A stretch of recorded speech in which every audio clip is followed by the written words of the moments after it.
બનાસકાંઠાના કોંગ્રેસના સાંસદ ગેનીબેન ઠાકુર આજે અમરેલી જિલ્લાના પ્રવાસે પહોંચ્યા।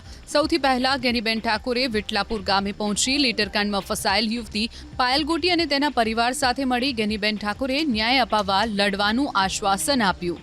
સાથે જ ભાજપ પર શાબ્દિક પ્રહારો કરતા કહ્યું કે ભાજપ લોકશાહીમાં માનતી નથી। ચૂંટણી આવે એટલે કોંગ્રેસના કાર્યકર્તાઓને ધમકાવવા, ફોર્મ પરત ખેંચવા, પોતાના ઉમેદવારોને બિનહરીફ કરાવે છે, પરંતુ નગરપાલિકાની ચૂંટણીમાં કોંગ્રેસને જરૂર આશીર્વાદ મળશે।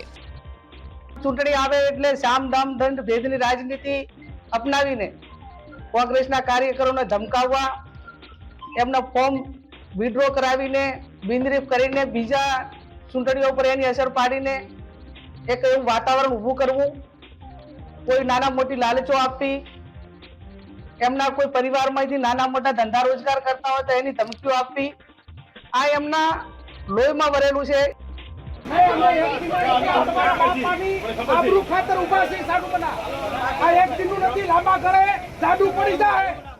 સ્થાનિક સ્વરાજ્યની ચૂંટણીના પ્રચારમાં રાજકીય પક્ષો વચ્ચે શરૂ થઈ ગઈ છે ગરમાગરમી। ટીવી સ્ક્રીન પર દેખાતા દ્રશ્યો અમરેલીની ચલાલા નગરપાલિકાના છે, જ્યાં વોર્ડ નંબર 5માં કોંગ્રેસ અને ભાજપના કાર્યકર્તાઓ વચ્ચે છેડાયો શાબ્દિક જંગ। સાંસદ ગેનીબેન ઠાકોર, પૂર્વ ધારાસભ્ય પ્રતાપ દુધાત, જેનીબેન ઠુમ્મર સહિતના કોંગ્રેસના નેતાઓ અને કાર્યકર્તાઓ ડોર ટુ ડોર પ્રચાર કરી રહ્યા હતા, ત્યારે જ ભાજપના કાર્યકર્તાઓએ સૂત્રોચ્ચાર કરતા શાબ્દિક બોલાચાલી શરૂ થઈ। કોંગ્રેસ નેતા પ્રતાપ દુધાતે ભાજપના કાર્યકર્તાઓને જાહેરમાં ખખડાવ્યા હતા। એટલું જ નહીં, પોલીસ કર્મીઓને પણ આડે હાથ લીધા હતા, જો કે બાદમાં પોલીસે વચ્ચે પડીને મામલો શાંત પાડ્યો હતો।